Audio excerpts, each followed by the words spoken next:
Imagine, um território tão vasto que nem os próprios povos que aqui viviam conseguiam medir direito. Florestas que pareciam muralhas, rios que engoliam cidades inteiras, e no horizonte um oceano que trazia visitantes inesperados. Do outro lado do Atlântico, um reino pequeno, mas ambicioso: Portugal. Um país tentando manter um império maior do que sua própria capacidade. É nesse choque de proporções que nasce o período pré-colonial brasileiro. 30 anos que muita gente chama de abandono ou desinteresse, mas que na verdade foram anos de estratégia, de disputa e de experiências que moldariam o futuro de um continente inteiro. 1500. O primeiro contato.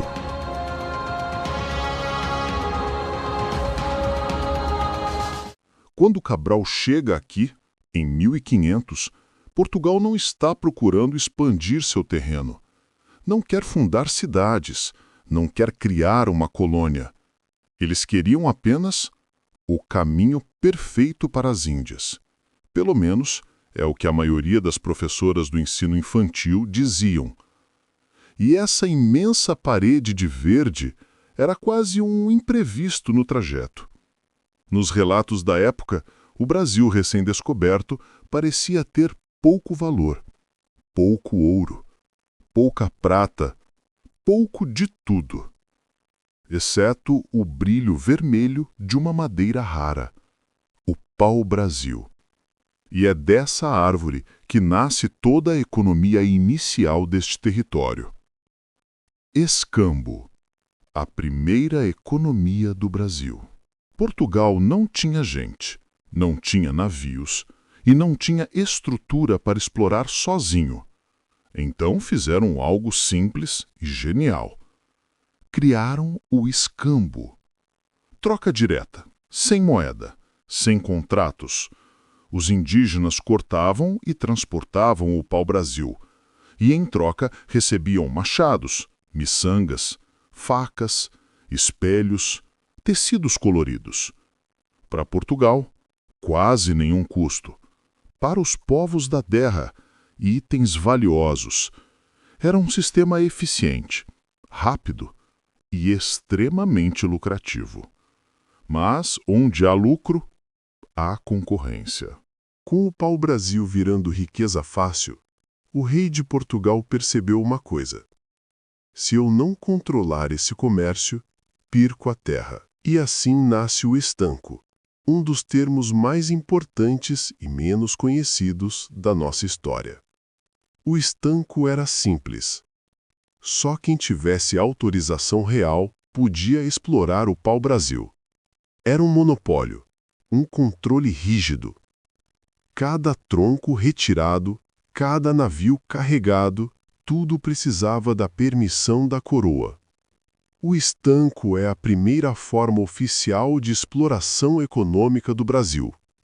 E também a primeira tentativa portuguesa de impedir aqueles que estavam chegando cada vez mais perto.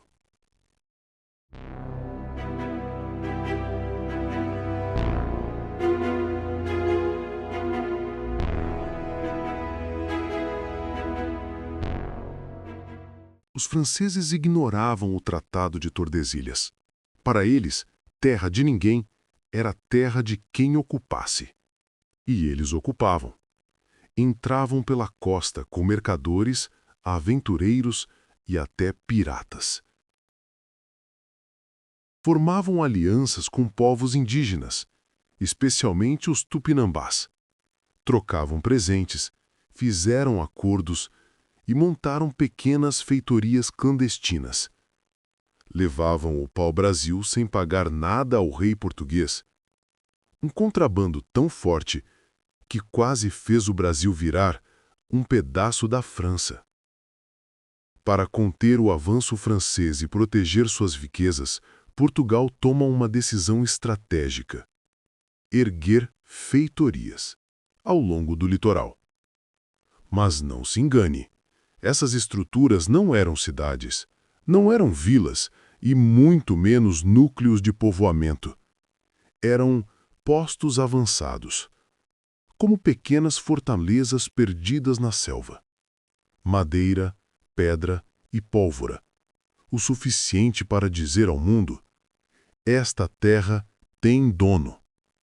As feitorias funcionavam como armazéns para o pau-brasil, bases militares, pontos de escambo, postos de fiscalização do estanco e barreiras simbólicas contra invasores. Eram, na prática, as primeiras pegadas portuguesas em solo brasileiro. As feitorias foram a primeira tentativa de Portugal de marcar presença, mas eram pequenas demais, isoladas demais e frágeis demais. Quando um navio francês chegava com dezenas de homens aliados a tribos locais, uma simples feitoria era engolida pela selva ou queimada pela noite. Para um litoral tão vasto e tão cobiçado, cada ataque francês, cada aliança indígena formada com estrangeiros, cada navio clandestino carregando o pau-brasil, era um recado claro, quase uma provocação. Se não cuidarem desta terra, outros cuidarão por nós. E foi exatamente isso que quase aconteceu. E o problema só piorava. No norte, franceses.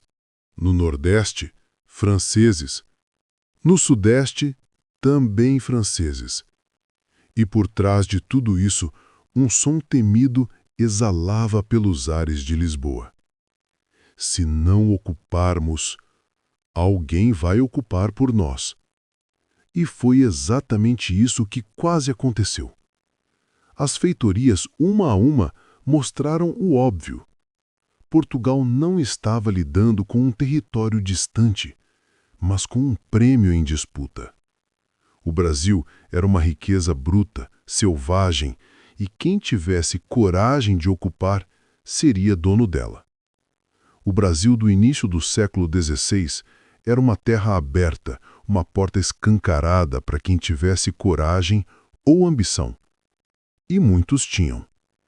Franceses, espanhóis, corsários independentes, todos sabiam que Portugal não conseguia proteger sozinho um litoral tão vasto. E onde o rei não chegava, chegava o contrabandista. Por isso, as feitorias não foram a solução definitiva.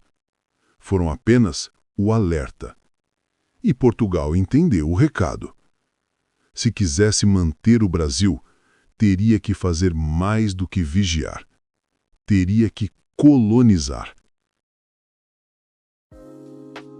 Se você gostou desse capítulo, faz o seguinte: comente aqui embaixo o que mais te surpreendeu nessa parte da história brasileira.